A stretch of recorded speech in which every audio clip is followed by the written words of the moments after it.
Cześć, dzień dobry, Cześć. witamy Was Hej. bardzo serdecznie w kolejnym omówieniu Love is Blind Polska. To jest drugi odcinek cyklu, którego kompletnie nie planowaliśmy, nie braliśmy pod uwagę, zakładaliśmy, że większość z naszych stałych widzów się obrazi, ale obraziła się tylko mniejsza część, więc dla tych, którzy wyrazili zainteresowanie naszymi omówieniami tego programu Bądź co bądź reality, nagrywamy właśnie ten kolejny odcinek, w którym omówimy część drugą, czyli... Odcinki 6-9.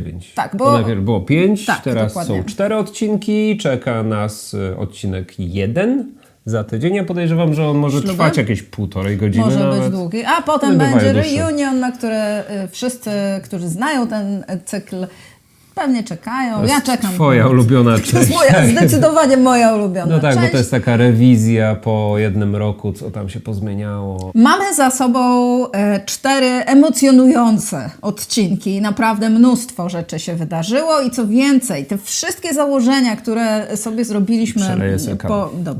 po części pierwszej. Ja dzisiaj w ogóle mam obrączkę już, bo w poprzedniej nie miałam, zapomniałam. No tak.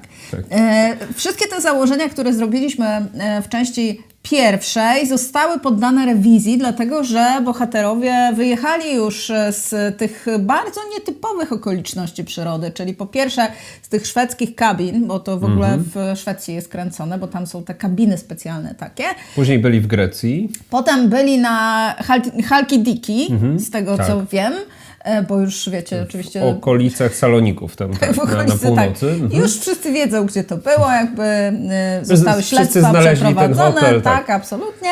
No a teraz przyjechali do Warszawy i próbują żyć na co dzień jako, powiedzmy, para, która wkrótce weźmie ślub. No i zaczynają się rzeczywiście już takie... Różnie to wychodzi. Tak, różne przygody. I o tych przygodach Wam dzisiaj opowiemy, ale zanim to zrobimy, to kilka uwag. Pierwsza uwaga jest taka, że wszystkie opinie, które tutaj usłyszycie, są naszymi prywatnymi opiniami i my nie mamy ani wykształcenia kierunkowego, psychologicznego, ani nie mamy żadnych innych uprawnień, oprócz takich, że właśnie jesteśmy małżeństwem z bardzo długim stażem, nie jedno w życiu widzieliśmy, no i jakby jak wszyscy mamy potrzebę, żeby sobie na temat tego programu pogadać. Druga rzecz jest taka, że to jest jednak program reality, niezależnie od tego, jak oni go nazywają, czy to jest eksperyment, Dokument, nie? czy dokument, tak. No, ale Serial jest dokumentalny. To, tak, ale Nie, jest to jednak, słuchajcie, kreacja na Jasne. potrzeby jednak telewizji rozrywkowej, w związku z czym ma być rozrywkowo, w związku z czym to są przede wszystkim materiały, które zostały bardzo mocno pocięte. Montaż był bardzo intensywny i to właściwie widać, bo nawet nie chodzi o to, że niektórych sytuacji nie widzimy w programie, ponieważ one prawdopodobnie nie zostały nawet nagrane, ale z tego, co ostatnio Marta udostępniła, teraz Na zrobiła swoim Instagramie tak robiła. zwane AMA, Ask Me Anything, i na pytanie, jak to naprawdę wyglądało, Powiedziała, że inaczej. że zupełnie inaczej, że w montażu to zostało zupełnie... że ona to inaczej pamięta. No jeszcze rozumiem, że pamiętamy to inaczej, oko kamery z boku widzi to, powiedzmy, może bardziej obiektywnie, ale jednak, słuchajcie, tam jest taka ścieżka dźwiękowa w tym programie, która bardzo podkręca nastroje i emocje, i są takie fragmenty jak z horroru. No właśnie. Są takie wrzutki jakieś właśnie bardziej komiczna muzyka, która podkreśla charakter. To też jest... Narzuca nam, jak mamy myśleć. Też jest jakoś zmanipulowane, jest podkręcone. To, co powiedziała o Damianie, już teraz może trochę wcześniej powiemy, to jest to, że jego ta klaunada, którą on urządza, te zachowania, którymi żyje cały internet w tej chwili. To nie jest to 40% jego czasu antenowego. Przepraszam, czy ja bym powiedziała, że w tych odcinkach to jest pewnie 70. No to tak, może 70. Tak naprawdę ona określiła, że to jest jakieś 15% jego zachowania i już rozumiem, czemu ona jest w stanie z nim wytrzymać. Tak, co więcej, ona mówiła, że nawet jeżeli on przeginał przysłowiową pałkę, to po prostu o tym rozmawiali później, więc to naprawdę nie jest tak. Oni to sobie wyłuskali w montażu i stworzyli z tego takiego potwora, którego się absolutnie nie da znieść. Chociaż ja tutaj absolutnie też nie będę broniła niektórych tekstów, które są nie do obrony.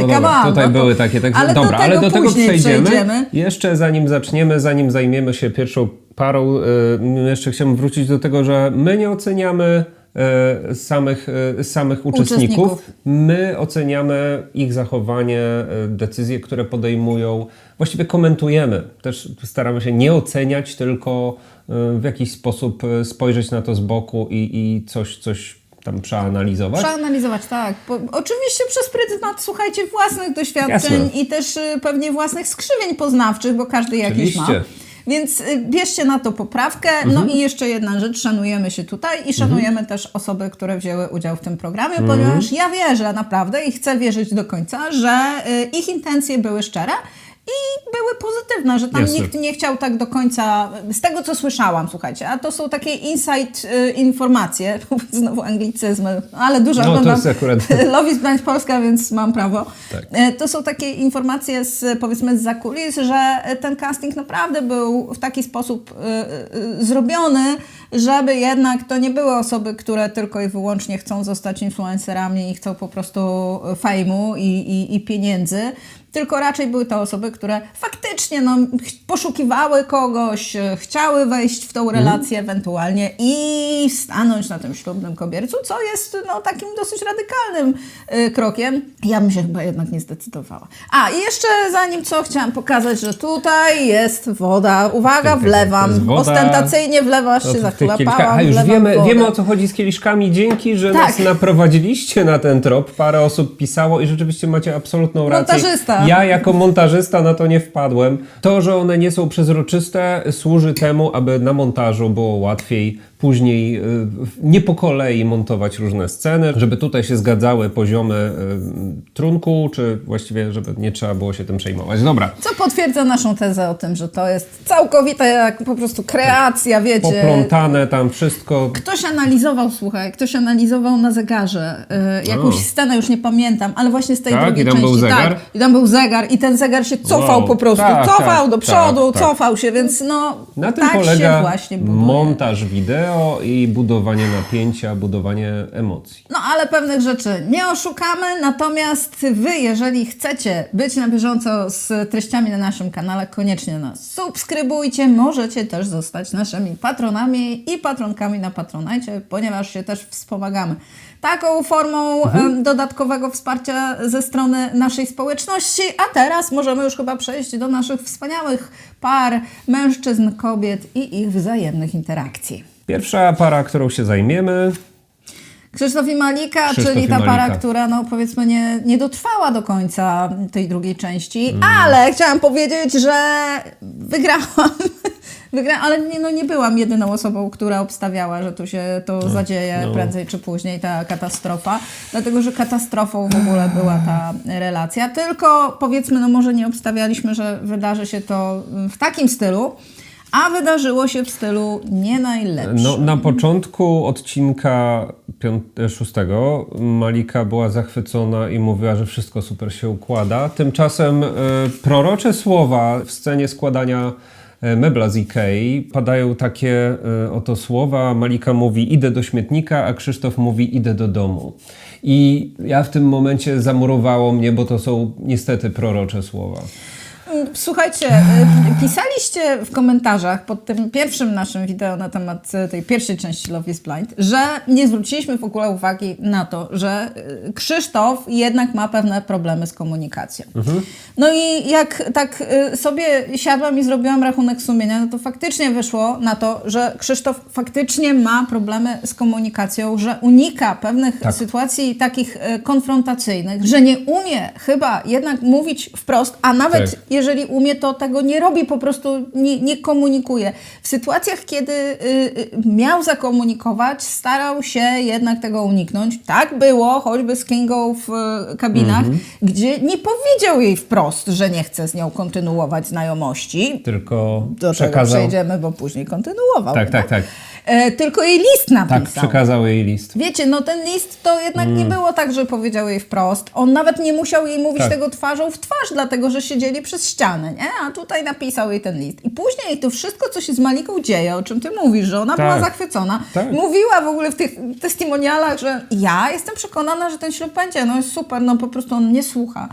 To jest jeden wielki po prostu fail komunikacyjny, dlatego że Krzysztof się tam ewidentnie dusił i też chciałabym zwrócić uwagę na dramat tej całej sytuacji i tej interakcji, która nie powinna się była wydarzyć, bo bardzo szybko oni powinni sobie powiedzieć dziękuję, do widzenia, to chyba jednak nie ma żadnej przyszłości i wtedy nie wydarzyłyby się te kaskady różnych fuck-upów, które się ostatecznie wydarzyły i też nie doszłoby pewnie do pewnej manipulacji, która później miała miejsce. Sytuacji, jak Malika później mówi, że Krzysztof zrobił pewne rzeczy w złej kolejności i mi się to kojarzy z tym przysłowiowym mieć ciastko i zjeść ciastko, ale to już trochę wybiegamy dalej. Chodzi o to, że rzeczywiście Krzysztof grał trochę na dwa fronty i to było nie w porządku jest tym bardziej to, co się okazało później, wprowadzanie Maliki w błąd, właściwie załagodzenie kontekstu sytuacji, czyli tego, że spotkał się z Kingą i że zadziały się różne rzeczy i że tam było coś więcej niż pocałunek i tak to Słuchaj, już w ogóle ja nie wiem, jest... jak odpakować w ogóle. Ja też nie wiem, jak to odpakować. Z drugiej strony obserwuję Krzysztofa, który się wykańcza i mówi do kamery, że ta praktyczna strona mnie zabija i źle nastawia pranie. A my umieramy razem z nim. Scena nastawiania prania. Wiecie, jak pranie jest dla mnie ważne. Niektórzy tutaj na kanale znają moją słabość do pralek i prania. Więc tutaj też zwiędłem kompletnie, bo jednak to też nawet dla mnie to była przesada. Tylko że tutaj wiele osób w komentarzach, bo oczywiście czytamy wasze komentarze i serdecznie za nie dziękujemy. Też bardzo chętnie będziemy z wami wchodzili w różne interakcje komentarzowe. Pisaliście o tych różnicach kulturowych, o tym, że Malika ma że jest tam pewien ciężar naleciałości kultury kazachskiej, jakby tej wschodnio sam sposób azjatyckiej. bycia, może tak, właśnie tam nie do końca braliśmy, zaszczycił nas Zygmunt, nie braliśmy tego do końca pod uwagę, właściwie może nie uważaliśmy, że to jest to, że to akurat... Słuchajcie, bo my tak naprawdę się chyba nie dowiemy, co wynika z czego. Ja myślę, że tam jest bardzo dużo różnych rzeczy i pewnie właśnie taka potrzeba, żeby dobrze wypaść i cechy osobnicze tak zwane, czyli po prostu to, jaka Malika jest na co dzień. Jest przesłodką, wspaniałą osobą, która jednocześnie być może po prostu też nie dostała jasnego komunikatu, aczkolwiek jest też oczekującą osobą bardzo, bardzo konkretnych rzeczy. I ja tutaj już bym pewnie nie wytrzymała, po prostu bym nie wytrzymała, dlatego że ja to w ogóle bym nie wytrzymała. Ja z Januszem jakoś wytrzymałam, mimo tego, że on jest osobą bardzo partykularną, może tak to ujmę. Ale powiedzmy, to moje natężenie różnych takich, powiedzmy, charakterystycznych dla OCD zachowań chyba nie było aż tak intensywne i nie jest tak intensywne jak w przypadku Maliki, albo trochę zmalało z czasem. Ja myślę, że zmalało, ale ja nigdy nie miałam aż takich, nigdy mi nie kazałeś zakładać innych skarpet, bo obdepczę czy coś takiego. Nie, jakby nie. Tam to się, słuchajcie, głównie ograniczało właśnie do przestawiania i przewieszania różnych rzeczy, które nie powinny w jakimś tam miejscu się znajdować. I do nie opierania o ścianę. Tak, ale słuchajcie, to jest o nas. Wróćmy do Maliki i Krzysztofa. Malika, to może po prostu spróbujmy jakoś scharakteryzować ogólnie ich zachowanie w tej całej sytuacji. I tą dynamikę, tak? Malika nie dostała jasnego komunikatu i wierzyła, być może bardzo idealistycznie i bardzo naiwnie, że wszystko się ułoży. Bo chciała dobrze. Ja wcale się jej nie dziwię. Ja się jej też nie dziwię, że chciała dobrze. A Krzysztof wcale nie, z jego strony też nie było żadnych takich sygnałów, że coś miałoby tam... Tak, tylko wiesz co, tylko jednocześnie... Był poirytowany. Właśnie, i były sygnały i nie było. Bardzo dużo było niewerbalnych sygnałów z jego strony, których ona być może nie odczytała. I z jej strony, jeżeli ja bym miała wskazywać na jakieś błędy, to z pewnością to, że była nieelastyczna bardzo i próbowała bardzo szybko zacząć Krzysztofa zmieniać.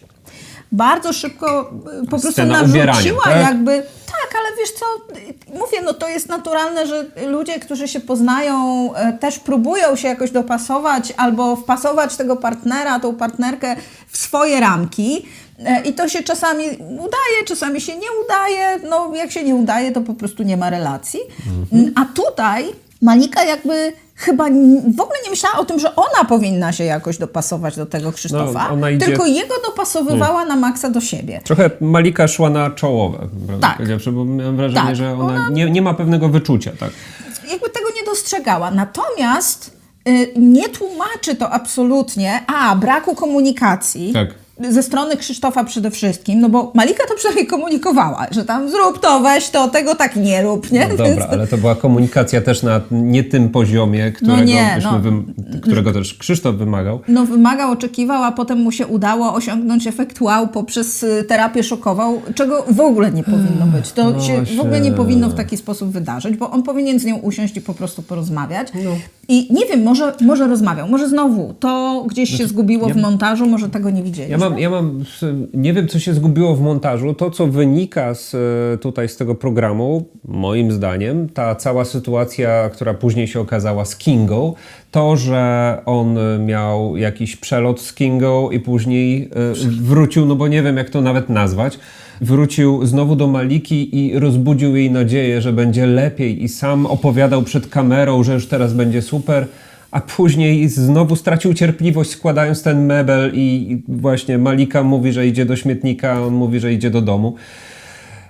To tutaj ja odnoszę wrażenie, że mimo wszystko Krzysztof grał, wracając do Maliki, grał trochę na jej, że to nazwę, samozaoranie. To znaczy, chciał udowodnić nam, przed kamerami to robił, że Malika jest, powiedzmy to, nie do życia.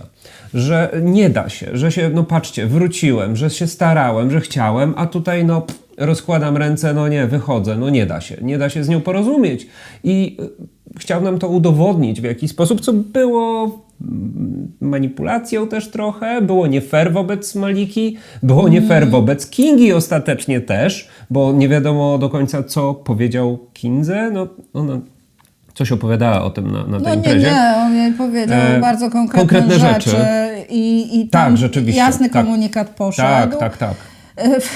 Krzysztof sprawiał wrażenie w pierwszej części troszkę ofiary okoliczności, człowieka, który popełnił błąd, natomiast w drugiej części po prostu błysnął już pełną krasą swoich możliwości i zaprezentował się niezbyt dobrze, dlatego że, bo wiecie co, tutaj możemy sobie rozmawiać na temat moralności, tego, co komu wolno, czym jest zdrada. Użyjmy tego słowa na Z. Ze zdradą to też bywa tak, że ona się raczej nie pojawia z powietrza. Poza tym inaczej się mówi o zdradzie w związku 2, 3, 5, 10-letnim czy 20-letnim, nie? A inaczej mówimy o zdradzie w relacji, która łącznie, słuchajcie, od poznania w kabinach do ślubu miała trwać około 6 tygodni, więc tutaj oglądamy i relację, nie wiem, 4-5 tygodniową, to jest bardzo krótki czas i niektórzy z tych ludzi ewidentnie mają problem z tym, żeby zaakceptować tą nową rzeczywistość, więc to jest takie wszystko płynne strasznie. Natomiast to, co tutaj się zadziało, Krzysztof był ciekawy Kingi, zapewne, nie wątpię. Był sfrustrowany Maliką, której też nie potrafił powiedzieć wprost pewnych rzeczy i dokonał pewnego wyboru, podjął pewną decyzję i poszedł na całość, jak się okazuje, podjąwszy tą decyzję, czyli spotkał się z Kingą i skonsumował tą niedokonaną relację, obiecując jej przy okazji bardzo dużo różnych rzeczy i jakby wdając się w nią w jakiś taki, romans, taki bardzo szybki romans, który też później przecież Malika w formie SMS-ów czytała, z tego czytam wiadomości. Tak, tego nie widzieliśmy. Tego nie widzieliśmy, ale o tym się dowiedzieliśmy w czasie tej konfrontacji Maliki z Kingą. Ja nie mówię w ogóle, Kinga to jest jeszcze osobna postać, ale powiedzmy, ona w tym momencie nie jest tutaj kluczowa.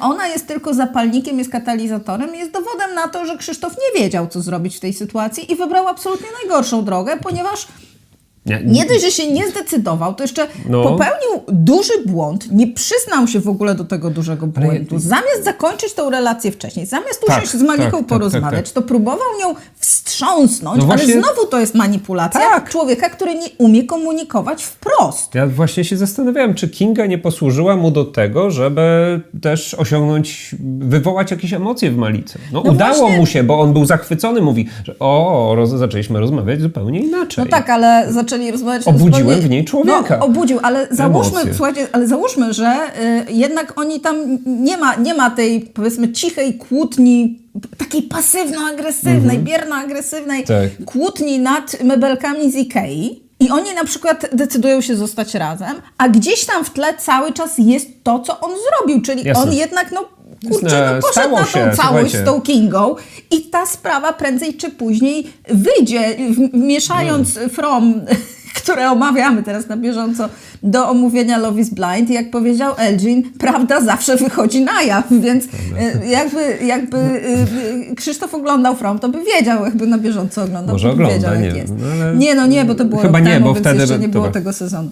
No ale wracając już tak serio, no to ta sytuacja była nie do uratowania i nie wiem, co Krzysztof chciał osiągnąć, oprócz tego, co rzeczywiście ty tutaj sugerujesz, że przed kamerami próbował się jeszcze jakoś uratować i nie do końca może rozumiał, jak to działa, że w pewnym momencie dojdzie do jakiejś konfrontacji. Troszkę sam na siebie kręci bicz. Tak naprawdę sam na siebie doniósł, w sensie obnażył jakąś taką manipulacyjność tej sytuacji. Ale poczekaj, bo on jeszcze się zachował tak, jakby sobie nie zdawał sprawy z tego. Dobra, to przepraszam, teraz mi to przyszło do głowy. Nie, bo nie możemy pominąć tej całej sytuacji, tej konfrontacji, która miała miejsce w czasie tego spotkania. Tego spotkania ich towarzyskiego tam w klubie, gdzie on się spodziewał, że będzie catfight. Tak, to prawda. On się zachowywał w taki sposób, że będą dymy. Tymczasem dymów nie było. Dlaczego? Dlatego, że Malika jest osobą z ogromną klasą. Ona jest też osobą bardzo taką wycofaną emocjonalnie. Gdyby nie była, to pewnie też nie byłoby wielu problemów. Ale ona jest po prostu ponadto i tu akurat to ja w niej bardzo szanuję, że ona nie chciała się konfrontować. Zresztą sama stwierdziłaś, że Malika przeszła pewną drogę, zmieniła się, że tam bo ona była już tam po prostu chyba tej sytuacji, u kresu swoich możliwości. Na tej imprezie, w klubie, rzeczywiście też sposób, w jaki zaczęła komunikować jest inny, ale pewne okoliczności też na niej to wymusiły. Ale porozmawiała sobie z Kingą i Kinga przyznała jej się do tego, co zaszło. Powiedziała jej o wszystkim właściwie, co zaszło, ponieważ Malika miała problemy ze zrozumieniem kontekstu językowego. I tutaj znowu Krzysztof nam się nie rysuje w szczególnie pozytywnych barwach. Wprowadził ją w błąd. Ponieważ wykorzystując możliwość, zamiast skonfrontować, i tak tu już były pobite gary. O SMS-y, prawda? O te SMS-y. Chodzi o te SMS-y czy wiadomości. I o określenie kochać się, które mogło być nie do końca zrozumiałe. Ta dwuznaczność mogła być niezrozumiała dla Maliki, ponieważ jak już niejednokrotnie mówiliśmy, tam jest jednak pewna bariera językowa, a Krzysztof po prostu tego nadużył. Po prostu wykorzystał to, że ona nie do końca to rozumie, żeby siebie nadal chronić, mimo tego, że wiedział, że w pewnym momencie może jednak to prawda. być konfrontacja i właśnie ktoś się o czymś dowie, chyba że w ogóle nie liczył na to, że się dowie, bo na przykład może założył, że kobiety ze sobą nie rozmawiają, tylko się po prostu, nie wiem, za warkocze się chwytają. Nie wiem, dla mnie Krzysztof wszedł w jakąś taką akcję kamikadze, po prostu leci na zdarzenie czołowe. Ten Krzysztof zadziałał. Nie bardzo. Dziwne. A Maliki, ogromna szkoda, powielokroć dostała Bęcki, więc szkoda. Szkoda jej troszkę. Ale w ogóle, słuchajcie, ta sytuacja, ta para, to wszystko było nie do odratowania i od samego początku wyglądało jak jeden wielki błąd po prostu systemu, więc skończyło się tak, jak się skończyć musiało, tylko że mogło się obyć bez tego takiego brzydkiego smrodku, który się zaczął za Krzysztofem tam unosić. Ja podejrzewam, że w ramach reunion za 2 tygodnie dowiemy się jeszcze paru rzeczy i ogólnie bohaterowie ci bohaterowie powrócą. Kolejna para, No. to będzie, kogo sobie wybierzemy teraz? Powinniśmy losowanie zrobić. Julia, Kamil, Uno. I Julia. Smuteczek generalnie, smuteczek. Oj, tak. Smuteczkowo jest bardzo, chociaż... Zaczęło się dosyć ciekawie od wyboru imion dzieci. Nie wiem, czy pamiętasz, to była piękna scena. Gdzie... Kamil Uno ma generalnie taką ekspresję emocjonalną, która jest, powiedziałabym, bardzo powściągliwa. Ale jest dosyć komediowa. Ja lubię jego taki Znaczy właśnie... ja go w ogóle bardzo lubię. Chciałam powiedzieć, że Kamil Uno wyrósł w tej drugiej części na jednego z takich najdojrzalszych, najmądrzejszych facetów. Nie idealnych, bo widzieliśmy go na imprezie, gdzie ewidentnie przyswoił za dużo troszkę procentów i zrobił się taki bardzo gadatliwy. I bardzo chciał Malice tam pomagać. Tak pojednać Malikę z Krzysztofem. Tak, ale jakby kontekst, w którym go zobaczyliśmy, z siostrami, zobaczyliśmy go jako Norwegii, starającego się faceta. On jest taki nieproblematyczny strasznie. I myślę, że na pewno wiele kobiet by było zachwyconych takim właśnie partnerem jak Kamil, poukładanym, z fajnym żyćkiem, bo jednak zobaczyliśmy to jego żyćko i to żyćko naprawdę wygląda spoko. Z fajnymi relacjami, z siostrami. Bardzo, takie to było budujące. Takie pozytywne. Piękna scena tam, kiedy przytulał właśnie siostrę, która się wzruszyła i tak. No i w tym wszystkim jest niestety Julia, która jest, wyrosła nam z kolei na jedną z najtragiczniejszych, jeżeli nie najtragiczniejszą bohaterkę tej edycji. Tak, ogólnie ja też troszkę zmieniłem zdanie o Julii. Ja wspominałem, że na początku mnie irytowała, ale pewne jej zachowania, jak najbardziej rozumiem, biorą się z czegoś, nie biorą się z niej samej. No niestety. I wiecie co? To jest trochę tak, że jeżeli widzicie, na to wychodzi, że jeżeli widzicie osobę, która się zachowuje w taki nie do końca racjonalny sposób, która jest właśnie taka bardzo reagująca na, powiedzmy, triggery, czyli wiecie, pojawia się właśnie jakaś taka sytuacja, która wyrasta za bardzo w jej oczach i ta reakcja jest niewspółmierna, no to możemy założyć, że to się naprawdę z czegoś bierze, bo to nie są naturalne odruchy. I teraz, kiedy poznaliśmy background Julii, no to można jakoś to wszystko połączyć, te kropki naprawdę się połączyły i mam wrażenie, że Julia jest trochę zakładniczką i nie do końca wie o tym, że jest zakładniczką. Ja myślę, że ona bardzo wypiera ten fakt i myślę, że ten program ją mocno zderzył z takim światem, którego ona w ogóle nie zna. Tam Daria jest, nie? Daria, jeżeli miałabym postawić na dwóch końcach, taka totalna właśnie zdrowa normalność i właśnie taka zaburzona perspektywa, no to z jednej strony mamy Darię. Pozdrawiam Cię, Daria, jesteś wspaniałą osobą, naprawdę w ogóle wow. I Julia, która ma tą zaburzoną perspektywę i nie jest to absolutnie jej wina. I strasznie mi tej dziewczyny szkoda jest. Ona się musiała zderzyć z tym światem. Ona się zderzyła z tym światem, tym bardziej kiedy wyjechała do Kamila do Norwegii. Ona się zderzyła z tym światem, kiedy ze strony Darii spotkały ją pewne gesty podczas przymiarki sukien. Wzmocnienie, które wtedy dostała, jest bardzo nietypową rzeczą dla niej. Myślę, że tak. I myślę, że została w ogóle postawiona w takiej sytuacji świadomie, z premedytacją i nie miała naprawdę nikogo bliskiego, kto by ją wsparł i musiały ją wesprzeć, a właściwie nie musiały, tylko zrobiły to po prostu z takiego czystego odruchu serca osoby kompletnie obce, ale po prostu posiadające taką magiczną cechę jak empatia, ponieważ Julia ewidentnie nie jest otoczona osobami, które tą empatię wobec niej odczuwają. Tutaj niestety Przechodzimy do sceny.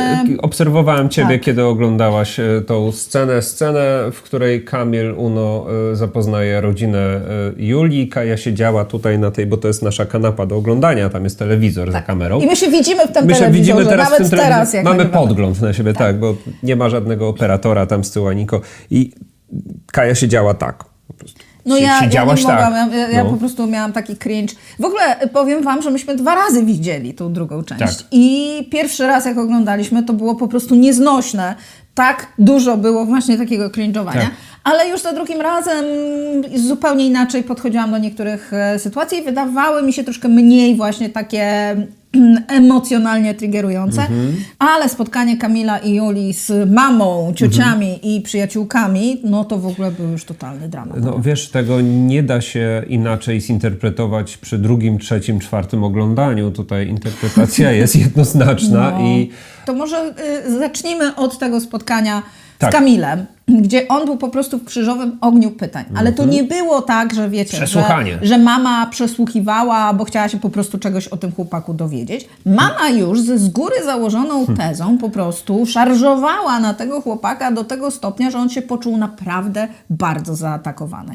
Ja w ogóle powiem wam, tutaj zrobię małą dygresję, że się zastanawiałam, jak to będzie z tymi polskimi rodzinami, które zaakceptują to, że ich dzieci poszły do programu Love is Blind. No, są to z jednej strony dorośli ludzie, ale z drugiej strony, no jeżeli weźmiemy pod uwagę to, że nie wiem, polskie społeczeństwo jest jakby stereotypowo bardzo konserwatywne, no to mogliśmy założyć, że te rodziny będą w jakiś sposób, nie wiem, zjeżone i nie wszyscy będą mega otwarci. No na przykład rodzina Filipa, która powiedziała, że nie chce występować przed kamerami. To osobna sprawa. Tak, więc no ja zakładam, że nie wszyscy mają taką wspaniałą, wspierającą, otwartą i rozumiejącą rodzinę jak Daria, co zresztą, słuchajcie, połączcie sobie wspaniała, rozumiejąca rodzina i fajna córka, która jest po prostu mądra i taka poukładana, dlatego że po prostu dorastała w domu, który jest wystarczająco dobry i wspierający, żeby ona mogła się w pełni rozwinąć i dojrzeć. A z drugiej strony, no właśnie, jest mama Julii, która, no ja nie będę mamy Julii tutaj oceniała, nie będę jej stawiała diagnozy, ale to jest no takie jednak mimo wszystko dosyć niedojrzałe, kiedy mama nie dość, że nie akceptuje w ogóle decyzji swojej córki, to jeszcze atakuje bardzo intensywnie, krytykuje bardzo, a w momencie, kiedy tutaj przechodzimy do momentu mierzenia sukien, nie dość, że w ogóle się wypina, że tak powiem, i mówi, że nie weźmie udziału. Ja powiem, że karze Julię swoją nieobecnością. Tak, karze ją nieobecnością, ale też odwraca uwagę. Tak. I tutaj pamiętaj z tą jeszcze... opalenizną, tak? Tak, z opalenizną, ale to jest w ogóle już szalone. Ale tam jeszcze są te urodziny Julii, gdzie ona się chwali, że dostała... Słuchajcie, ona po prostu została super potraktowana przez tego Kamila. Zawsze, kiedy jest jakiś moment, kiedy... Córka może się cieszyć, nie? Kiedy Julia jest zadowolona, kiedy jest szczęśliwa, zawsze ktoś przychodzi i wrzuca jej jakąś, przepraszam, powiem to, kupę. Śmierdzącą kupę. Robi na środku. I teraz, jeżeli się zastanawiacie, dlaczego widzimy zachowania ze strony Julii, które właśnie są takie niepewne i takie właśnie, i tam jest strasznie dużo właśnie jakichś takich reakcji, triggerów, ale też bardzo dużo zwątpienia w siebie. I takiej nerwowości. Tak, to się bierze właśnie między innymi z tego typu zachowań. To jest strasznie niefajne, to jest strasznie nie fair. Tam, gdzie dziewczyna powinna się cieszyć, bo to jest o niej, nie może się cieszyć, bo to w ogóle już nie jest o niej, dlatego że przychodzą osoby, które zabierają całe światło. Słuchajcie, ja wam powiem tak. Można Julię lubić, są na pewno osoby, które są poirytowane jakimiś jej zachowaniami. Ja ją polubiłem po tym, jak ale pamiętajcie, że to nie jest naprawdę zła dziewczyna. Tak. Ona nie ma złych intencji. Tak. I teraz, dlaczego uważam, że to jest najbardziej taka tragiczna historia? Bo ja nie wierzę w to, że dojdzie do tego ślubu. No, już widzieliśmy w zajawce niestety. Podejrzewamy, że tam się to zakończy bardzo smutno. Kamil sobie na to nie zasłużył. Nie. Kamil sobie zasłużył na happy end. Julia też sobie zasłużyła na happy end, tylko że jej happy end się nie wydarzy, jeżeli ona sobie nie zda sprawy z tego, gdzie i w jakiej przestrzeni przebywa i że to nie jest dla niej zdrowe środowisko. Gdyby to była jakaś baśń, no to ona by jednak porzuciła te złe siostry, wiecie, i pojechała z tym księciem do Norwegii, gdzie miałaby możliwość jakby odcięcia się od tego wszystkiego i stworzenia sobie nowej rzeczywistości w kochającym, takim walidującym otoczeniu. Natomiast wiemy niestety, że to nie jest takie proste, że Julia pewnie sobie nawet nie zdaje albo nie zdawała sprawy z tego i mam nadzieję, że chociaż ten program coś jej dał i coś jej pokazał, że ona się rzeczywiście mogła skonfrontować z innym światem trochę, z innym podejściem i może zobaczyła i może zobaczy, że jest warta tego, żeby rzeczy były o niej, a nie były jej w pewnym sensie odbierane. Ja chciałem tylko jeszcze tak na koniec zwrócić uwagę na jedną rzecz, Na ostatnią rzecz, którą zobaczyliśmy w tych odcinkach, była tam zajawka wydarzeń z następnego odcinka i było trzaśnięcie drzwiami. Był tam pewien welon. I no właściwie wszyscy, którzy analizowali dokładnie kolory sukienek, kolory kwiatów i tak dalej, wskazują na jedną osobę, której dotyczy. Znaczy ja analizowałam kolor kwiatów i jestem przekonana, że akurat ta scena z zajawki to była właśnie Julia. To była Julia. Teraz też nie wiemy do końca, czym są te drzwi, właściwie gdzie były te drzwi. Czy te drzwi były, nie wiem, w jakimś innym pokoju, czy to była sala. Zasugerowano nam, że to była ta sala ślubów i to ktoś, kto wychodzi ze ślubu. Myślę, że za dużo myślisz. Właśnie o to chodzi. Myślę, że to była sala ślubów. A ja jeszcze Okay. chciałam dodać jedną rzecz, bo to jest akurat taka dosyć aktualna informacja, że Kamil odniósł w ogóle do tematu mamy Julii.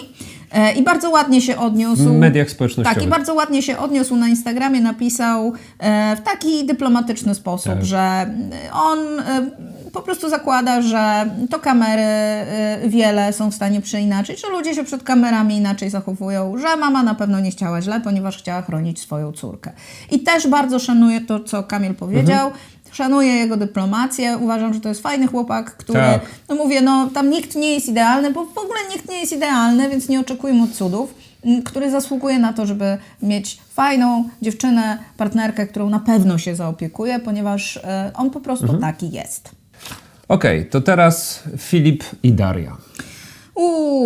Też para, która, jakby to powiedzieć, boję się, że nie przetrwa, chociaż chciałabym w pewnym sensie, żeby przetrwała ze względu na Darię, bo Daria jest fajną osobą, która zasługuje na to, żeby mieć partnera, którego sobie, nie wiem, wymarzyła, którego chyba rzeczywiście kocha i szanuje. Ona jest tak otwarta, tak tolerancyjna. Wiele osób pisało nam w komentarzach pod pierwszą częścią, że no, ale zwróćcie uwagę, że ona go tam troszkę temperuje, że mu mówi jakieś tam takie małe złośliwostki, że tam mu ulizała te włosy i mówi mu, jakie ma buty nosić. Wiecie co, gdyby te zachowania się powtarzały, to myślę, że byśmy mogli powiedzieć, że rzeczywiście jest kontrolującą osobą, albo ma, właściwie nawet nie tyle, że jest kontrolującą osobą, ile ma zachowania kontrolujące. Pamiętajcie, że nie mówimy o osobach, tylko mówimy o ich zachowaniach. Natomiast tutaj w tej drugiej części już tego aż tak bardzo nie widzimy. Widzimy raczej taką osobę, która jest bardzo świadoma tego, czego chce, ale też bardzo otwarta na swojego partnera. Natomiast Filip bardzo niepokojąco to, co obserwowałem w ramach tych 4 odcinków, Filip niepokojąco coraz częściej rzucał teksty na temat potencjalnego zranienia Darii, że boi się, że ją zrani i tutaj jest, ty to nazywasz foreshadowingiem, jak to po polsku nazwać? Foreshadowing, czyli, no nie wiem, jakieś takie kasandryczne przepowiadanie przyszłości, że wydarzy się coś złego, jakaś taka, nie wiem, czy projekcja, czy coś innego. A z drugiej strony widzę, że też targają nim takie różne emocje, jest tam jakaś niezgoda, targany. Jest tam jakaś niezgoda, są jakieś emocje, których on nie potrafi też nazwać, nie potrafi się komunikować w tym zakresie.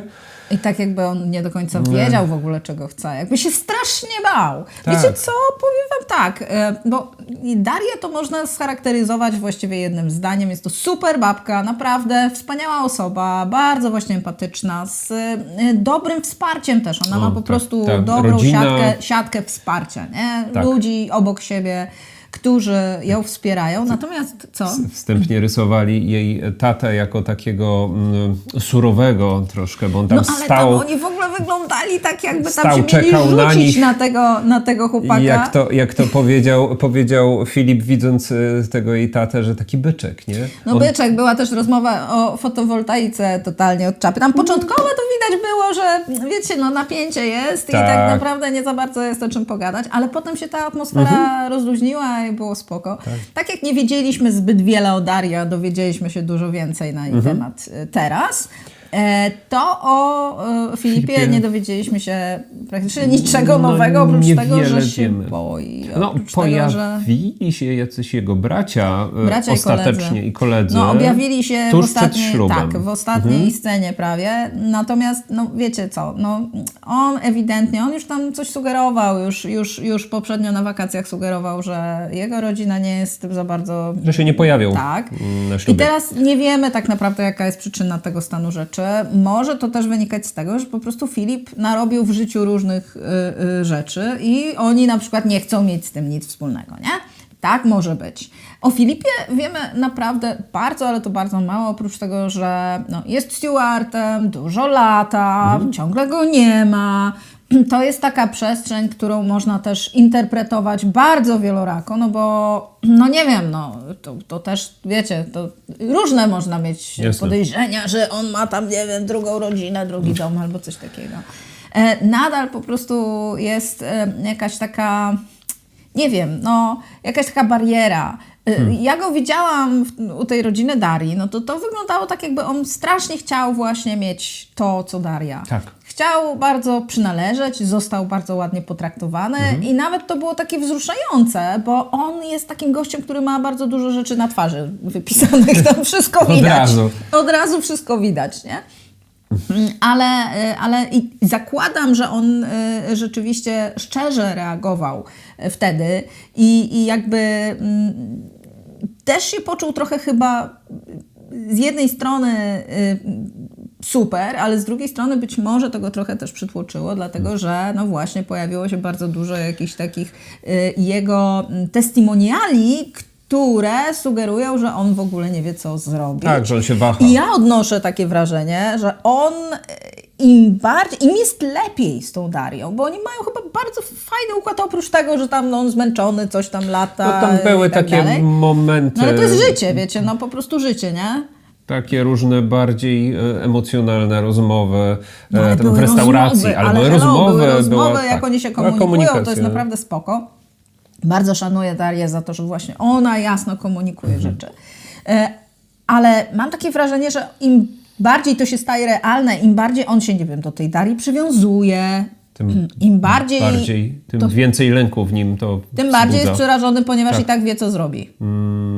Tak, troszkę. Tak, Że nie. I dlatego tak to rzuca, ja i mam dlatego takiego- te teksty rzuca o tym zranieniu jej. No, to jest takie dziwne. Ja się tutaj bardzo obawiam rzeczywiście tego. Sam fakt, że Netflix zakończył ten odcinek, tak podprowadził dramatycznie zakończenie pod odcinek ślubów parą właśnie Filipa i Darii, jest troszkę, może jest zwodnicze, Wiesz nie co, wiem. ja może Ci to jeszcze jest... jedną rzecz powiem, No. bo teraz skojarzyłam. No bo jak oglądacie Love is Blind, te różne edycje, nie? To pamiętacie pewnie, że Netflix tak już ma, że jak oni montują te finałowe odcinki, te ślubne, Tak.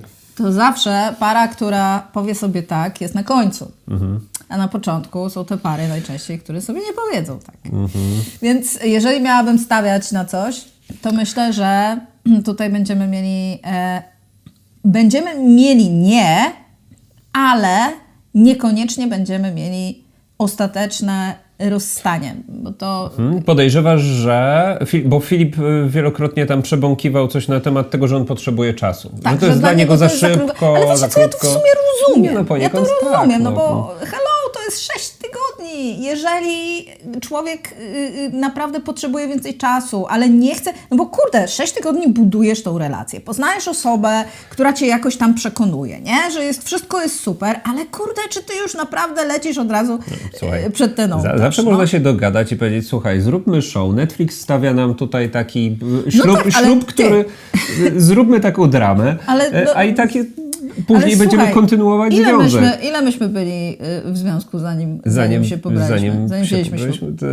5 lat. No. 5 lat. No to co ja się będę wymądrzać? Słuchajcie, 5 tygodni versus 5 lat. To No, naprawdę to wydaje mi jest. się, że To jest różnica naprawdę pewna. dla takich ludzi zabawa, którzy są bardzo zdeterminowani, bardzo jasno wiedzą, czego chcą i są bardzo pewni tego, co potem zrobią. Nie? To znaczy, wiadomo, że śluby się też anuluje, no come on, to nie żyjemy w jakimś tam XVII wieku, ale no jednak to jest pewna decyzja, to jest w ogóle sam ten, wiesz, to, że idziesz tam przed ten ołtarz, tam jest ta jakaś osoba, ten jakiś urzędnik, tam ci wszyscy tam ludzie siedzą, nie? Więc no jest to jakieś przeżycie i nie wszyscy są na to gotowi w danym momencie. No zobaczymy. Filip powiedział jedną rzecz. On powiedział, że on chce to zrobić raz a dobrze.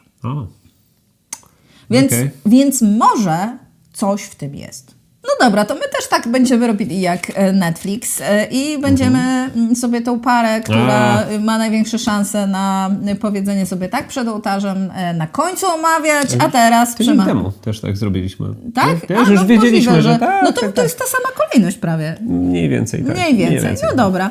No to Jacek i Julita. Tak. Co oznacza, że szanse na tak przed ołtarzem nie są naszym zdaniem najwyższe, ale no jakieś tam są.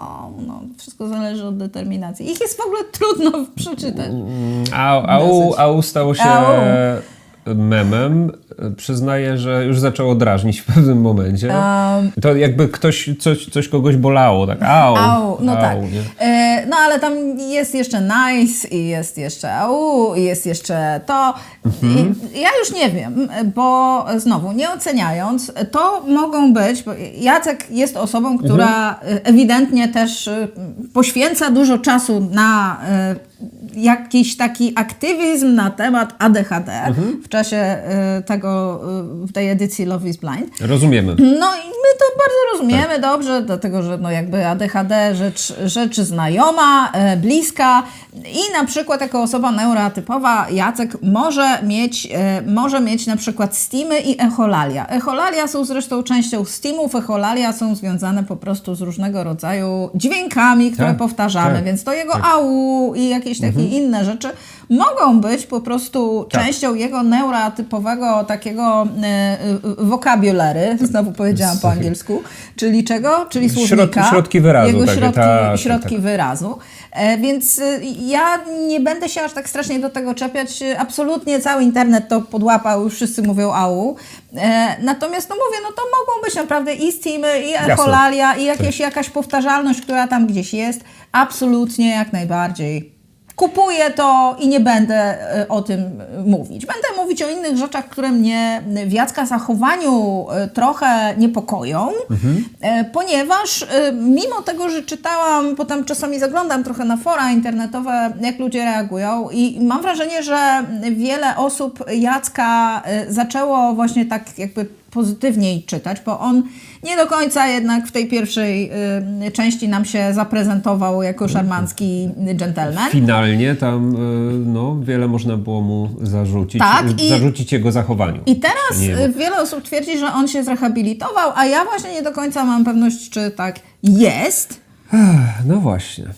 No i właśnie. Ja podobnie, bo ostatecznie to nie jest tak, że Jacek zakończył taką przekomarzankę i taką szturchaninę, którą uprawiał do tej pory z Julitą, także sobie tam trochę dowalali. Sobie, tak? I to miało miejsce w Grecji, co się zakończyło takim jakimś porządniejszym ciosem z jego strony. Nie wiemy jakim, to w ogóle nie jest istotne tak naprawdę. Wydarzyło się to pewnie poza kamerami, poza filmowaniem. Ale wiemy, że powiedział coś, zrobił coś bardzo niefajnego i Julita bardzo ostro, bardzo wyraźnie na to zareagowała. No, popłakała się dziewczyna, myślę, że to jest teraz konsekwencja to, że troszkę spuścił z tonu i się wycofał i ociepla ten wizerunek. Jest to jakaś reakcja. Z drugiej strony mieliśmy spotkanie syna Julity, Mikołaja z Jackiem, tutaj nad brzegiem Wisły niedaleko. My w ogóle tutaj mieszkamy w okolicy, nam kręcili, jak się okazuje, temu. Jeszcze wrócimy do tego zaraz. Wiele scen, szczególnie Park Skaryszewski, ale też właśnie plaża nad Wisłą tutaj w Warszawie była grana jak najbardziej. Jakąś łódkę im tam postawili i siedzieli na tej łódce z tym browarem. No i rzeczywiście było spotkanie Mikołaja z Jackiem, które przebiegło, jak wszyscy widzieliśmy, raczej pozytywnie. Znaczy nie raczej. Bondingowo. Tak, chłopaki się bardzo tak Male bonding. Male bonding. Chłopaki się jakoś tak zbondowali, jakoś było jakieś porozumienie. Tutaj mam cytaty. Ponad podziałami. Tak, no i właśnie wszyscy się zachwycają, że tak fajnie sobie poradzili tutaj obaj, ale ja osobiście nie do końca jestem jakby podbudowana tym, co usłyszałam, dlatego, że niestety to się odbyło kosztem pewnego wykluczenia i takiego jakby niefajnego odbijania się od osoby, o którą w tym wszystkim chodzi. Bo Jacek z Mikołajem sobie rozmawiali i w pewnym momencie, właśnie taki moment rzeczywiście takiego, kiedy im tam zaskoczyło, to było kiedy... No, tam jeden z nich rzucił hasło, że wspólny wróg, że tak jakby Julita miała być ich wspólnym wrogiem, a drugi odpowiedział może. Nie jestem pewien dokładnie, który to powiedział. Chyba Jacek powiedział. Wspólny wróg Jacek powiedział, a Mikołaj może. No. A później Jacek powiedział, że stwierdził, że jesteś mądry, jesteś mądrym kolesiem, jesteś młodym facetem. Na co Mikołaj, syn Julity, mówi, że no, nie zgadłbym po Julicie. Co było... I było śmiechu co niemiara. Było tak. Tak, bo chłopaki się dogadali, że tak będą sobie jechali po tej Jolicie biednej, której nie ma tam. No i będą po prostu za jej plecami tak sobie heheszkować. Wiadomo, że to takie są takie żarciki, nie? Nie wiem, takie... może bardziej próbowali jakoś tak wyluzować się w tej sytuacji. Nie wiem, no ja myślę, za pomocą takich się haseł, wyluzować, tylko oni to robili kosztem kogoś. Stereotypów, no może to były ale takie... Ale to było kosztem kogoś. Może to było z przymrużeniem oka, nie wiem. Nie wiem, ja też nie wiem, ale zastanawiam się, jak to zostanie odebrane poza tutaj naszym polskim piekiełkiem, gdzie ewidentnie takie żarciki i takie puszczanie oczka, takie jakieś mizoginia taka ukryta, to w ogóle spoko na porządku dziennym, ale są takie kultury, które może niekoniecznie będą zachwycone i już nie mogę się doczekać tych anglojęzycznych omówień tej drugiej części, śledzimy gdzie być może tak. ludzie to wyłapią, bo ja to wyłapałam i mi się to nie podobało, to nie było fajne, jakby z jednej strony spoko, że się tak chłopaki tutaj dogadali, ale jeżeli to się odbywało kosztem tej osoby, tej wspaniałej osoby, o której właściwie powinni mówić bardzo pozytywne rzeczy. No kurde, to jest matka, która wychowała tego chłopaka sama, a miała 19 lat, czyli tyle, ile on właściwie teraz ma, nie? Więc jakby chłopaku, come on, pomyśl o tym. To jest z jednej strony. A z drugiej strony mamy dorosłego mężczyznę, który też właśnie związał się z tą kobietą i powinien ją szanować, nie? Więc no tak jakby wypadałoby trochę, żeby ją poszanować, a tutaj tego szacunku jakby troszkę zabrakło i fakt, że to był żarcik, to tak nie do końca do mnie jednak mimo wszystko przemawia i bardziej mnie boli to, niż nawet żart o zasranych, przepraszam, gaciach jeszcze Damiana. Przejdziemy do tego, Może to też było, no to było bardzo takie, ale wiesz co, ale to, no nie wiem, ja tutaj nic o nas bez nas, kurde. Jakoś tak nie leży mi ta sytuacja. Ja też na przykład mam problem, bo jak oglądam sobie rozwój tej relacji między Jackiem i Julitą, no to jak pierwszy raz oglądałam tą drugą część, to kurde po prostu miałam taki cringe cały czas, że siedziałam prawie tak. Po prostu nie mogłam na to patrzeć. Jak drugi raz oglądałam, to już chyba nie byłam aż tak bardzo wyczulona, może już wiedziałam, co było i ten ładunek emocjonalny już nie był taki silny, ale to nie zmienia faktu, że ja powiem wam, że po tym, co zobaczyłam, to ja bym nie życzyła im specjalnie kontynuowania tej znajomości, bo ona jest nadal strasznie jakaś taka smutna, mroczna, pozbawiona właśnie jakiegoś takiego fajnego vibe'u. I też bardzo taki powiedziała trauma bonding, nie? Że tam jest bardzo dużo takiego jakiegoś psychologizowania nawzajem, przy czym Julita sprawia wrażenie osoby jednak komunikacyjnie wycofanej, czyli że ona może mieć jakiś problem z tym, żeby się z tym Jackiem komunikować, a on z kolei bardzo myśli, sprawia takie wrażenie, znowu, kurczę, staram się nie oceniać ludzi, tylko po prostu ich zachowania, ale te zachowania, które widziałam, te zachowania, które widziałam, były takie, no nie do końca, jakby rezultat był taki, jakie było zamierzenie, że mam wrażenie, że Jacek mimo wszystko trochę manipulował sytuacją i stawiał siebie albo widział siebie w lepszym świetle niż sytuacja go rzeczywiście stawiała, że tam było odwrócenie trochę tej sytuacji. Wyszliśmy w ogóle od tego, że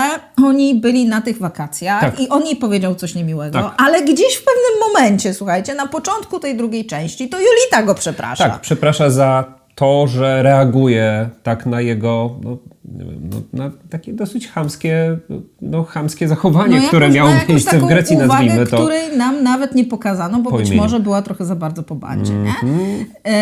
Więc co się wydarzyło? Czego ja nie wiem? Ja tutaj widzę pewną prawidłowość. Widzę, że po tym, jak Jacek był bardziej agresywny podczas wyjazdu w Grecji. Był taki nachalny. Teraz trochę spuścił z tonu, ale też próbuje w Julicie wywołać poczucie bezpieczeństwa poprzez powrót do tego, co było dla niej bezpieczne, czyli powrót do kabin. Scena, kiedy rozmawiają przez drzwi garderoby, czyli przenoszą się trochę w czasie, tak rozmawiają w taki sam sposób, jak rozmawiali na początku, zanim wydarzyły się te słabe rzeczy, złe rzeczy. Popsuło się podczas tego wyjazdu do Grecji.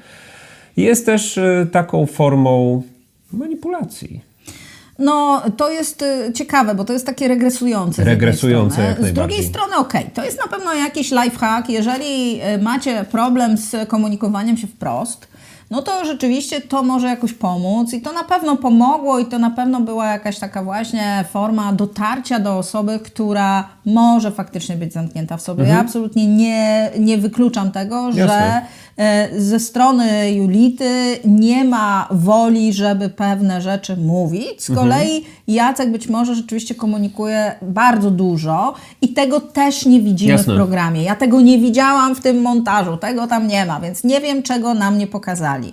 To, co nam pokazali, niestety nie rokuje moim zdaniem zbyt pozytywnie, dlatego że wydaje mi się, że za dużo wisi tam jakiegoś takiego żalu wzajemnego i braku komunikacji, ale właśnie nie wiem, jakby czuję, że mam wrażenie, że Jacek wykonuje takie pod adresem Julity ruchy, które mają ją zmienić, ale właściwie mają zmienić ją emocjonalnie. Nie wiem, co to ma oznaczać. Z tego, co zrozumiałam też, no bo tam ta impreza była bardzo ciekawa. Która impreza?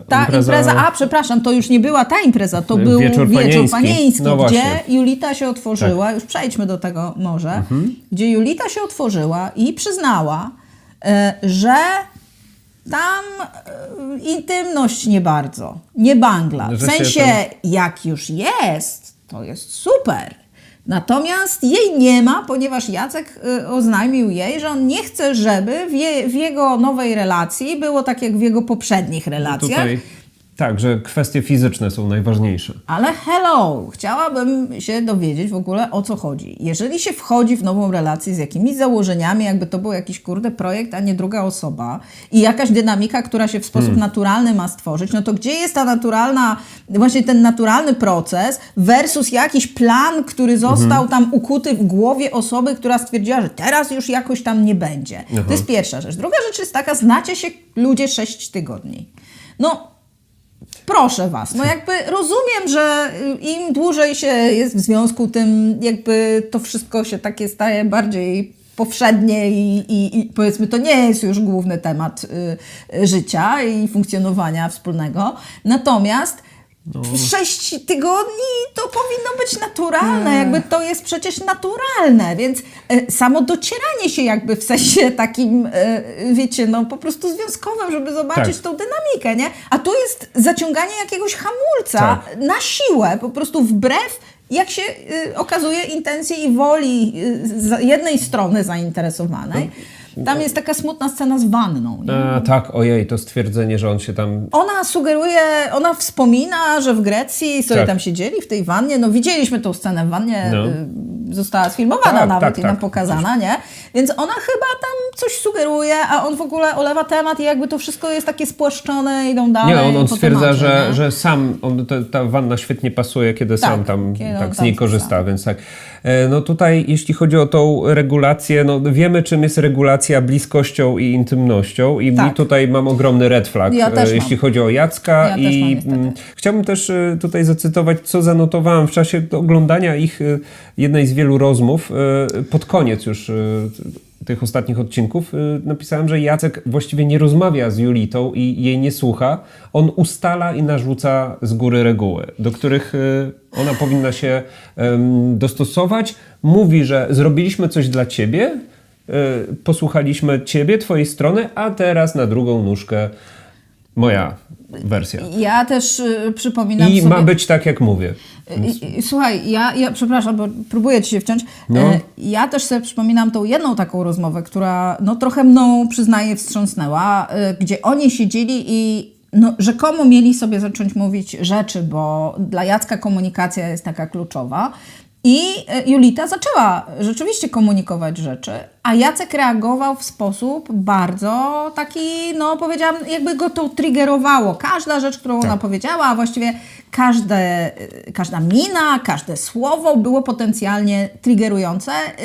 Wydaje mi się, że jej intencja nie była taka, żeby go wkurzyć, a on zareagował bardzo tutaj i w ogóle to jakby bardzo emocjonalnie. Jej wina to była.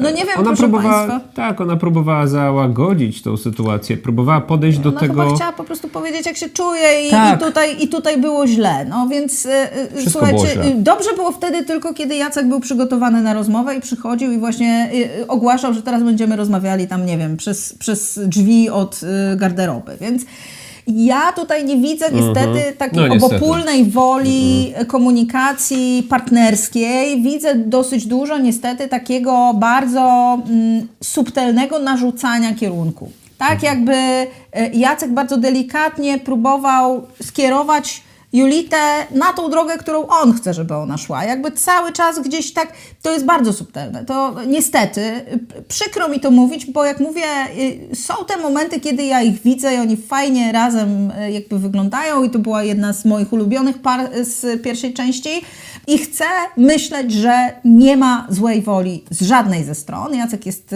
człowiekiem, który deklaruje, że właśnie jest po terapii, jest zdiagnozowanym ADHD-owcem i super, i to jest fajne, tylko z terapią to jest już niestety tak, że czasami być może trzeba więcej, a może trzeba ostrożniej z innymi, bo to, że ktoś jest po terapii nie oznacza, że powinien terapeutyzować innych ludzi. I tyle. I ja bym to już zawiesiła po prostu. Tak, to prawda. Tak. Natomiast jeśli chodzi o ślub, bo to jest ta ostatnia rzecz, to ja nie wiem. To ja tak naprawdę nie wiem. Nie wiem, jak to się wszystko rozwiąże, ale ja nie uważam, że to by było zdrowe, żeby oni ze sobą może ślub będzie i po paru miesiącach może się coś wydarzyć na przykład po paru miesiącach. I nie wiem, czy oni są razem. Nie wydaje mi się i po prostu nie wiem. Nie wiem, czy to mimo wszystko, mimo tego, że ci ludzie do siebie pasują, w jakichś 75%, te 25%, gdzieś są niedopasowani, to jest chyba tutaj największy problem. Przed nami ostatnia para, Marta i Damian. Para, której kibicowaliśmy od samego początku. Tak, i para, która jest nieprzypadkowo na końcu naszego omówienia, ponieważ najbardziej nam rokuje, że tu się coś wydarzy, że już nie wspomnę o tym, że przeanalizowaliśmy sobie zwiastun i złapaliśmy taką jedną stopklatkę, gdzie to wygląda, jakby coś tam faktycznie miało już miejsce, w sensie ślub. Ale oczywiście wszyscy robią wszystko naokoło, żebyśmy byli przekonani, że tu się nie udało. Z tym Damianem to ten Damian to w ogóle katastrofa. To w ogóle się nie da z nim żyć. Nie da się. I czego się dowiedzieliśmy z tej drugiej części? Co nowego? Że nowego, nadal super chemia. Ten wyjazd nad morze z balonami. Tam z balonami dużo się działo. Tam się działo dużo z balonami. Z balonami niektóre były takie sceny, słuchajcie, jakich ja nie widziałam. Ja bym powiedziała, że to jest po prostu totalnie borderline'owe takie, naprawdę. Z jednej strony jakby w sensie chodzi mi bardziej o rozpiętość niż o zachowania. rozpiętość emocjonalną od sasa do lasa. Były najbardziej żenujące sceny chyba, jakie widziałam w całym Love is Blind. Mówię o wszystkich edycjach. Jak również były najpiękniejsze sceny w całym Love is Blind, bo właśnie to, co ty mówisz, ten wyjazd nad morze. Ale to nawet jak Damian w pewnym momencie się Helu nawdychał i mówił Marcie, że musimy porozmawiać o naszych mamach. I to było jakby w kontekście tej takiej, wiecie, i tutaj żałoby i takich naprawdę ciężkich doświadczeń.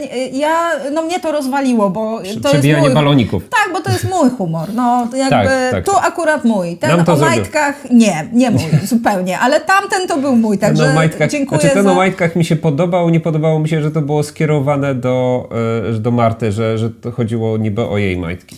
Tak, właśnie to jest... Tak poza tym to wszystko rozumiem. To jest przykre, że my oglądamy rzeczywiście jakieś 70% tych interakcji ich jest okraszonych tym po prostu kompletnie katastrofalnym humorem Damiana. Tak. I ja to widzę tą cierpliwość na twarzy Marty, kiedy tam słucha tego wszystkiego i tak bierze na wstrzymanie i tam liczy w głowie, czeka. Tak. I to jest oczywiście bardzo pięknie pokazane w montażu. Zresztą ja widziałam jakiś mem bardzo piękny. Ty już wspominałeś też o tym wcześniej, o tym, że tam ktoś horrory montuje. No to właśnie było o tym, że w tym memie, że tam na co dzień montujesz horrory, a teraz dostajesz do zmontowania polskie Love is Blind. Bo faktycznie oni tak przeginają, słuchajcie, z budowaniem emocji, że tam jest po prostu albo ta muzyka jest taka szczęśliwa, że my wszyscy jesteśmy totalnie szczęśliwi, albo po prostu ktoś się tam zawiesi na chwilę, spojrzy w bok i już muzyka jest tak dramatyczna, jakby się tam nie wiadomo co działo. Więc nie, to są, słuchajcie, sytuacje, które zostały stworzone na potrzeby dramatycznego show, gdzie my mamy po prostu drżeć z lęku przed tym, co się wydarzy z tymi ludźmi. Tym bardziej, że Damian i Marta chyba są w tym momencie jednak mimo wszystko faworytami, chociaż Damian robi wszystko, żeby nie być. Może przez to jest faworytem też. Może przez tą swoją labilność. Ja wam powiem, mam nadzieję, że oni się nie obrażą na mnie, że ja to powiem. Oni są moimi ulubionymi muminkami tam. Oni mają taką po prostu, a muminki są jednymi z najsłodszych istot. Tak, nie? oni mają energię muminkową energię, taką ciepłą, fajną i bardzo mają ten język więzi intymnej. Właśnie. Taki... Tam była scena na Kepsie. Tak, o Jezu, ta scena... Romantyczny kebab.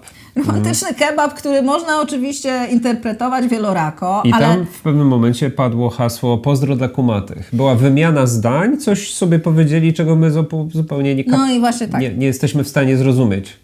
Oni mają już swój własny język. To znaczy, to, że oni mają język więzi intymnej na takim poziomie naprawdę rozwiniętym, to już mogliśmy widzieć w pierwszej części. Natomiast ja Januszowi, jak oglądaliśmy tę scenę na Kepsie, mówię, ty weź, zobacz.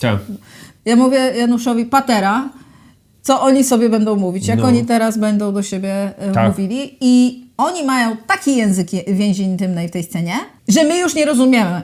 Że my już siedząc z boku, oni są w stanie sobie powiedzieć w tej scenie różne rzeczy, które zostają one są niby w oku kamerze, ale są poza kontekstem, który my mamy. Więc to jest ich własny kontekst. I to jest dla mnie takie super przekonujące, że tam rzeczywiście zadziało się coś bardzo fajnego, bo złapać taki kontakt z drugą osobą wcale nie jest prosto. Oni ten kontakt mają. Mają kontakt pieskowy. Tak, pieskowy kontakt. Jest też tata Damiana, który okazuje się być bardzo okej. Tak, okazuje się, ale słuchajcie... Jest nieprawdziwy pies. Siostra jest nieprawdziwy pies? No jest nieprawdziwy pies, bo nie rozpoznaje, Fredzie nie rozpoznaje swojego właściciela. Bo był młody, ale ja nie wiem, tam jest taka rzeczywiście chwytająca za serce scena, kiedy pies nie rozpoznaje swojego pana.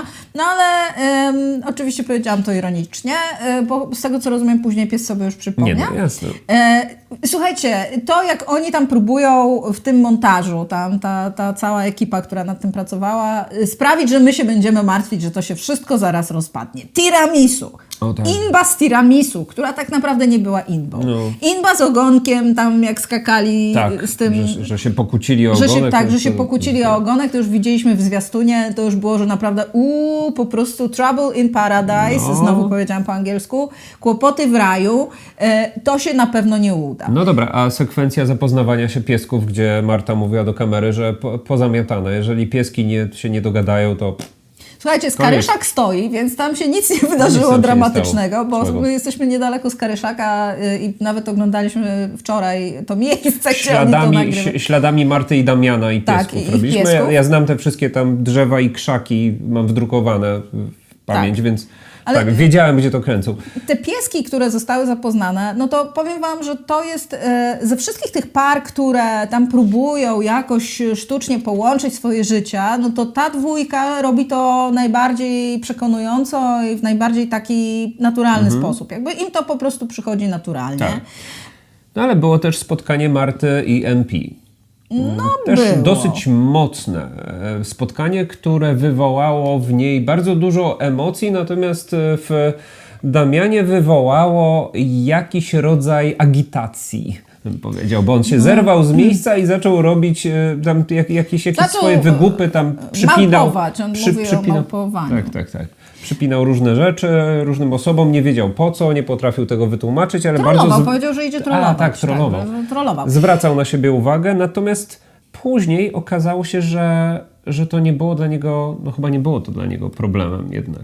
Wiesz co, ja myślę, że dla niego to było problemem, tylko właśnie, co robi Damian? Bo porozmawiajmy sobie, no bo tak, że Marta jest wspaniała, to wiemy i tu nie ma absolutnie żadnych wątpliwości, to jest druga wspaniała kobieta po Darii. Bardzo ciepła osoba, taka bardzo samoświadoma, I po prostu, no nie wiem, no to jest taka bohaterka, którą trudno jest w ogóle w jakikolwiek sposób zdisować. Natomiast i ma też święto anielską cierpliwość do Damiana, chociaż jak przyznała właśnie, o czym już wspominaliśmy wcześniej, na tym swoim AMA, ona, to naprawdę, to nie jest tak, że ona została zdominowana przez te klaczne żarty Damiana. Tego jest około 15%. Tak, jakby ona to określiła na 15% w nim. Więc i że o tym rozmawiali, jeżeli on przeginał pałkę. No to słuchajcie, no to idzie z tym żyć. No powiedzmy sobie szczerze. Prosił swego czasu, żeby zwracała mu uwagę, że trzeba go przytemperować. Natomiast jeśli chodzi o samego Damiana, no to tutaj możemy się na chwilę zatrzymać. Ja nie wierzę w to, że można udawać bycie takim ciepłym i wrażliwym człowiekiem tak skutecznie. Bo jeżeli Damian to robi, a jest jakimś wyrachowanym, nie wiem, jakimś strasznym człowiekiem, no to też czapki z głów, bo robisz to dobrze, jakby, ale nie sądzę. Nie sądzę, żeby to było udawane. Myślę, że to jest absolutnie naturalne. Natomiast Damian ma swoją stronę taką bardziej reaktywną i tutaj jakbyśmy sobie zaczęli pokazywać palcem na osoby z ADHD, które nie zostały zdiagnozowane, bo Jacek to ma diagnozę oficjalną. Natomiast na przykład Damian to nie wiem, czy ma, a może warto by było pójść w tym kierunku i coś sprawdzić. Bo tutaj rzeczywiście widać duże jakieś takie pobudzenie, szczególnie w kontekście jakiegoś, nie wiem, niepokoju. To jest jakaś forma prawdopodobnie regulacji emocjonalnej. Tak mi się wydaje, bo to wychodzi rzeczywiście w sytuacjach, to są zachowania, które się pojawiają w sytuacjach zawsze jakiegoś zagrożenia albo jakichś wątpliwości, jakiegoś większego pobudzenia emocjonalnego, wiecie, czy pojawia się jakiś MP, czy właśnie będą skakać z tym spadochronem. Słuchajcie, ja bym umarła ze strachu i nie wiem, jak bym się zachowywała, a Damian się zachowuje właśnie w taki sposób, że chodzi, przedstawia jakieś znaki drogowe, robi z siebie idiotę, mówi różne dziwne rzeczy. Ja bym to do jakiegoś Tureta dosłownie porównała, że jemu po prostu wypadają z ust wtedy słowa, które być może niekoniecznie powiedziałby w innych okolicznościach i nie wydaje mi się, żeby on nad tym panował. Tak.